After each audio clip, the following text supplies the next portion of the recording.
지난 시간은 이제 사울이 왕으로 선출이 되어졌습니다. 온 이스라엘 백성들이 알 수 있도록 공개적으로 제비뽑기 방식으로 하나님께서 사울을 택하셨음을 온 이스라엘 지파들이 다 압니다. 근데 문제가 생겼습니다. 무슨 문제일까요? 사울이 왕이 되고 나서 하나님께서 그 마음에 딱 터치해 준 사람들 어떻습니까? 마음의 감동을 받아서 사울을 하나님께서 택하신 이스라엘의 왕이다 인정하고 또 함께 동력하고 사울의 편에 섰습니다. 근데 모두가 다 그런 건 아닙니다. 반대편에 선 사람도 있습니다. 27절에 어떤 불량배들이 있죠. 어떤 불량배들이 이렇게 말합니다. 이 사람이 어떻게 우리를 구원하겠느냐? 이것 갖고 뭐 하겠느냐는 겁니다. 그러니까 사울을 멸시할 만도 하죠. 만약에 유다 지파 중에서 어떤 사람, 에브라임 지파 중에서 어떤 사람이면요, 아 그럴만하다 수긍을 할 겁니다. 근데 12지파 중에 가장 미약한 베냐민 지파에서 이름도 뭐 듣도 못한 젊은 청년이 되니까 저것 갖고 뭐 하겠느냐, 저 사람이 도대체 이스라엘을 구원할 수 있겠느냐라는 겁니다. 거기에 대한 답, 그것이 오늘 11장 전체 내용입니다. 그러면 먼저 사울은 자신을 멸시하고 이스라엘 왕으로 인정하지 않는 그들에 대해서 어떻게 반응했을까요? 여러분이라면 어떻게 반응하시겠습니까? 내가 무시를 당한다. 하나님께서 나를 인정하시고 나를 택하시고 나를 세워주셨는데 사람들이 인정하지 않는다. 인정하지 않을 뿐만 아니라 무시하고 멸시를 한다. 그럼 어떨까요? 사울의 반응은요, 그는 잠잠하였더라. 잠잠한 게 뭡니까? 입 다물고 있는 겁니다. 원어의 그 단어는요, 벙어리가 되답니다. 벙어리가 되다. 화를 낼 법도 하지 않습니까? 그리고 그 자리에서 쭉 설명할 법도 하지 않습니까? 내가 스스로 왕이 되려고 한 거 아니야. 나는 그냥 암나기 찾으러 길을 나섰는데 하나님께서 섭리하셔서 사무엘을 만나게 해주시고 또 사무엘은 미리 모든 것들을 알고 나에게 머리에 기름을 부어서 이스라엘 왕으로 세우셔서, 그리고 오늘 봐봐라, 이 제비뽑기 방식은 하나님께서 택하신 거야. 하나님께서 분명히 나를 택하셔서 이스라엘 왕으로 세우신 거야 라고 항변할 수도 있지 않습니까? 그런데 사울은요, 잠잠하다. 벙어리가 되답니다. 벙어리가 되다. 만약에 사울이 여기서 항변을 했다라면 어떻게 될까요? 사울은요, 사역도 시작하기 전에 두 갈래로 막 이 갈등이 겉으로 드러나게 되고 여러 가지 어려움을 겪게 되는 겁니다. 그러니까 잠잠하라. 벙어리가 되다. 이것은요, 하나님께서 어쩌면 사울의 입을 꽉 붙들어 매셨을 겁니다. 그냥 가만히 있어라. 마음에 그냥 감동을 주셔서 입을 꾹 다물고 이 수치를, 이 모욕을 참도록 하나님께서 은혜를 베푸시지 않았나 생각을 해봅니다. 자, 그러면 이게요, 저와 여러분에게도 동일하게 적용됩니다. 우리도 이런 경우 많이 겪지 않습니까? 여러분 직장에서, 여러분 가정에서, 또 이웃과 삶을 살아갈 때에 무시당하고 멸시당하고 또 때로는 오해당하고 뭐 이런 경우가 많지 않습니까? 그때 우리 일반적인 사람들은 어떻게 합니까? 그것을 적극적으로 항변을 하고 막 대항을 하고 대적을 하고 그러죠. 근데 하나님의 사람들은요, 오늘 하나님의 지혜는 이렇게 말씀하십니다. 잠잠하라. 벙어리가 되라. 벙어리가 되라. 그러면 내가 나서서 문제를 해결하는 게 있고요, 하나님께서 직접 해결하시는 방식이 있습니다. 근데 사울은 무엇을 택했습니까? 자기는 가만히 있습니다. 대신에 이제 공을 어디에 넘겨줍니까? 하나님께 넘겨주는 겁니다. 그러니까 이런 일을 겪었을 때 내가 나서지 않는 것은 뭐 한다라고요? 하나님께 공을 넘겨주는 겁니다. 내가 나서서 문제를 해결하는 것이 아니라 하나님께서 이 상황 가운데 개입하셔서 친히 해결해 주시기를 바라는 마음인 것입니다. 여러분, 저와 여러분도 이런 믿음으로 살아가기를 축복합니다. 세상 사람들처럼 막 싸우고 언쟁을 벌이고 내가 낸데라고 하지 마시고, 그때 벙어리가 된다. 아, 나는 벙어리구나. 입을 꼭 다물고 대신 하나님을 가만히 바라보는 겁니다. 하나님께서 어떻게 역사하시는가. 자, 지금 11절부터 이제 한번 쭉 살펴볼 겁니다. 하나님께서 어떻게 사울을 이스라엘 왕으로 공개적으로 증명해 보이시는지, 그리고 이 어떤 불량배들이 이 사람이 어떻게 우리를 구원하겠느냐에 대한 하나님의 답변입니다. 답변은 뭡니까? 그래, 너희가 무시하고 너희가 멸시하는 이 사울이 이렇게 이스라엘을 구원했다. 이게 11절의 내용, 11장의 내용입니다. 그럼 내용을 한번 들어볼게요. 암몬 사람 나하스가 올라와서 길르앗 야베스에 맞서 진침해 야베스 모든 사람들이 나하스에게 이르되 우리와 언약하자. 그리하면 우리가 너를 섬기리라. 지금 암몬 사람, 지금 요단 동편 쪽에 어떤 일이 발생했습니다. 길르앗 야베스에 이 나하스 왕이 치러 올라왔습니다. 그러자 길르앗 야베스 사람들은 그들을 막아낼 힘이 없습니다. 그래서 언약을 맺자는 겁니다. 사실 언약을 맺는 게 아니라 머리를 숙이고 무릎을 꿇는 겁니다. 우리가 당신들을 섬기겠습니다. 우리가 당신들의 종이 되겠습니다. 라는 겁니다.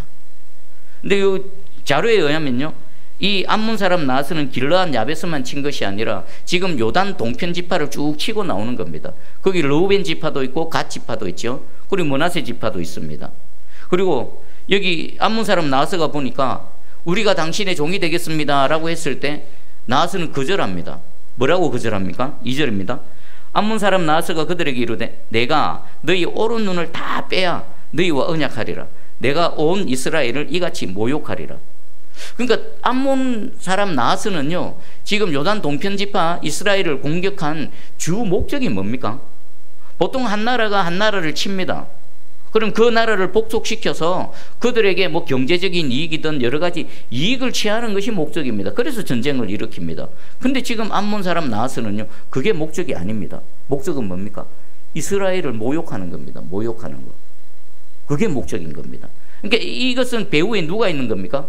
악한 사단이 하나님의 백성들을 모욕하는 거고요, 결국은 하나님을 모욕하는 겁니다. 그리고 여기 보니까 내가 너희 오른 눈을 다 빼야 되겠다. 이게 그냥 비유적인 말일까요? 아니요, 실제로 오른 눈을 뺐답니다. 이 고대 사회에서는 한 나라를 정복했을 때 그 나라 사람들의, 특별히 이 장정들 있지 않습니까? 장정들은 오른 눈을 실제로 뺐답니다. 왜 뺐을까요? 정투력을 완전히 상실하게 만드는 겁니다. 방패를 잡으면 어디를 가립니까? 방패를 잡으면 이쪽을 가리고 오른 눈은 뭐합니까? 칼을 들고 창을 들고 적을 향해서 이렇게 돌진해 나갑니다. 근데 오른 눈 빼버리면 어떡합니까? 싸우지를 못하는 겁니다. 그래서 이 시대에는요, 정복한 나라의 전투력을 상실시키기 위해서 오른 눈을 실제로 뺐답니다. 우리 지금 그 위기에 처해 있는 겁니다. 그리고 목적은요, 모욕하는 겁니다. 단순히 그냥 자신들의 어떤 이익을 취하는 것이 아니라 오른 눈을 완전히 빼버려서 이스라엘 전체를 모욕할 뿐만 아니라 완전히 굴복시키는 것. 이것이 암몬 사람 나하스의 목적입니다. 자, 그랬더니 야베스 장로들이 어떤 요구를 합니다. 3절에 보니까 야베스 장로들이 그에게 이르되 우리에게 이래 동안 말미를 주어 우리가 이스라엘 온 지역에 전령들을 보내게 하라. 만일 우리를 구원할 자가 없으면 내게 나아가리라 하니라. 아멘. 야베스 장로들이 무슨 요구를 합니까? 7일 동안 좀 시간을 주십시오. 그리고 이 7일 동안 이스라엘 전 지역에 우리를 구원할 사람이 있는지 한번 찾아보겠습니다. 그래도 사람이 없다라면, 우리를 구원할 사람이 없다라면 우리가 당신들 앞에 나갈 테니까 죽이든지 살리든지 눈을 빼든지 발목을 자르든지 마음대로 하십시오 라고 요청을 합니다. 자, 여기에 대해서 암몬 사람 나하스는 어떻게 반응을 했을까요? 허락을 해줍니다. 허락을 해줘. 자, 그러면 여기서 한번 생각해 볼 필요가 있습니다. 암몬 사람 나하스는 왜 허락을 해줄까요? 만약에 이스라엘 전역에 누군가가 구원자가 되어져서 이들을 도와주면은 자신들에게는 오히려 손해지 않습니까? 그럼에도 불구하고 한번 해봐라는 겁니다. 해봐라는 겁니다. 뭐겠습니까? 자신 있다라는 겁니다. 하나는 그래 7일 동안 샅샅이 뒤져봐라. 온 이스라엘 12지파 온 지역에 너희를 구원할 만한 사람은 아무도 없을 것이다.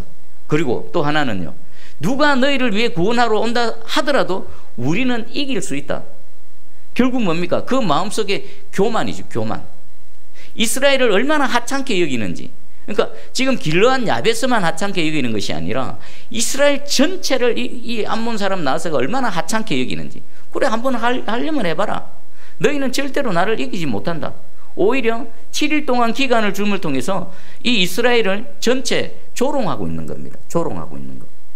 자, 그러면 만약에 7일 동안 시간을 주지 않고 암몬 사람 나하스가 길르앗 야베스를 쳐버렸다면 어떻게 됐을까요? 길르앗 야베스는 속수무책으로 당하는 겁니다. 그런데 하나님께서는 이 암몬 사람 나하스의 이 교만함까지 사용하셔서 하나님께서 이 7일 동안에 뭐 하십니까? 이 소식이 사울의 귀에 들어가게 되고 사울이 또 전쟁 준비를 해서 길르앗 야베스를 구원할 수 있는 그런 은혜의 기회가 될 수 있도록 역사하신 것입니다. 하나님은요 정말 신비하신 분이십니다. 우리 인간편에서는 소망 없다, 끝났다, 다 끝장났다 라고 하는 그 순간에도요 하나님은 오히려 끝장난 거 그걸 붙드셔서 역전시키시는 하나님이십니다. 이 암몬 사람 나하스의 교만까지 사용하셔서 이스라엘을 구원하시는 하나님의 놀라운 그 능력을 보시기를 바랍니다. 이분이 누구시라고요? 제 하나님이십니다. 이분이 누구시라고요? 여러분의 하나님이십니다. 이 하나님이 우리와 함께 하시고 우리를 지키시고 보호하시고 인도해 가시는 겁니다. 지금 어떤 이 길르앗 야베스와 같은 이런 막막한 상황 속에 놓여 계십니까?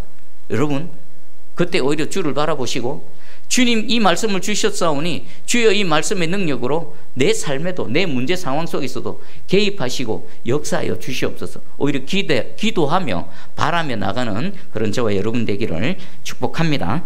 아멘.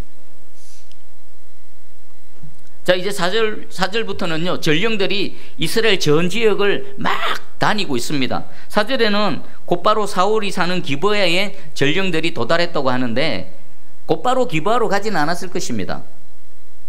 여러분이 전령이라면 지금 이 길르앗 야베스 사람들을 구원할 자를 찾기 위해서 어디로 가겠습니까? 세력이 가장 강한 유다 지파로 가겠죠. 그리고 유다 지파에 갔더니 아무도 안 났습니다. 그럼 그 다음 차선책이 누가 있습니까?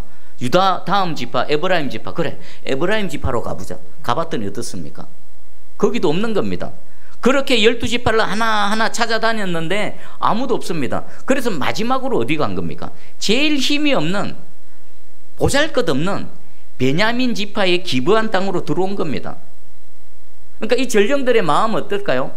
아마 모르긴 몰라도 낙심할 대로 낙심하고 소망 없는 상태로서 그저 아무 기대도 없이 그냥 이 베냐민 지파의 기브아 땅으로 들어왔을 것입니다. 그곳에서 이 지금 일어나는 모든 상황들을 이 베냐민 지파 사람들에게 알려줍니다. 그랬더니 베냐민 지파 사람들이 어떻게 반응합니까? 백성이 소리를 높여 울더니 웁니다. 왜 울까요? 그들도 어찌하지 못한다는 겁니다. 우리도 구원자가 없다. 전령들은 아마 이렇게 얘기했을걸요.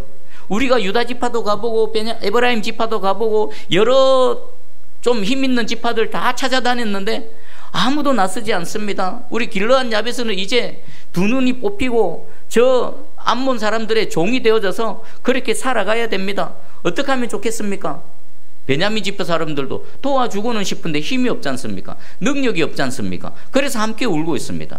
그리고 여기 베냐민 지파와 길르앗 야베스하고는요 특별한 그 관계가 있습니다. 사사기 후반부에 보면요 베냐민 지파가 이스라엘 전체 지파와 전투를 벌입니다. 그때 이스라엘 전체 지파가 베냐민을 치기 위해서 전 지파에 공문을 보냅니다. 지금 베냐민 지파가 이런 악을 행해서 우리가 하나님의 공의로 그들을 심판하려고 하는데 이 여호와의 전쟁에 참여하지 않은 지파 가문 누구라도 있으면 가만두지 않겠다 그랬는데 전체를 모아서 점검 점호를 해보니까 딱 한 마을이 없는 겁니다. 누굴까요? 길르앗 야베스 주민이 없었던 겁니다. 그럼 길르앗 야베스 주민들은 왜 참석 안 했을까요? 설령 아무리 베냐민 지파가 그렇게 잘못했다 하더라도 온 이스라엘이 그들을 멸절시킬 정도로 그렇게 하면 안 된다. 이스라엘 전체의 결정에 이 길르앗 야베스 주민들은 동의하지 않았던 거죠. 그래서 동참하지 않았습니다. 동참하지 않았더니 이 이스라엘 전체 지파들이 어떻게 했습니까? 베냐민 지파를 치기 전에 길르앗 야베스를 쳐버렸습니다. 그러니까 길르앗 야베스는 베냐민을 위해서 그렇게 결정을 했고 그리고 이후에 베냐민 지파 600명 남았죠. 꼴랑 600명 남았습니다. 그 600명 중에서 이 길르앗 야베스를 치고 그 길르앗 야베스의 처녀 400명과 이 600명을 결혼시켰습니다. 그러니까 길르앗 야베스 주민은요 이 베냐민 지파와 혈육관계입니다. 혈육관계. 그리고 위기에 처했을 때 자기 편에 서줘서 자신들을 옹호했던 그런 주민이기도 합니다. 그런 역사적인 관계가 있기에 이 길르앗 야베스가 어려움을 당했는데 우리가 도와주지 못하니까 할 수 있는 건 뭐밖에 없습니까?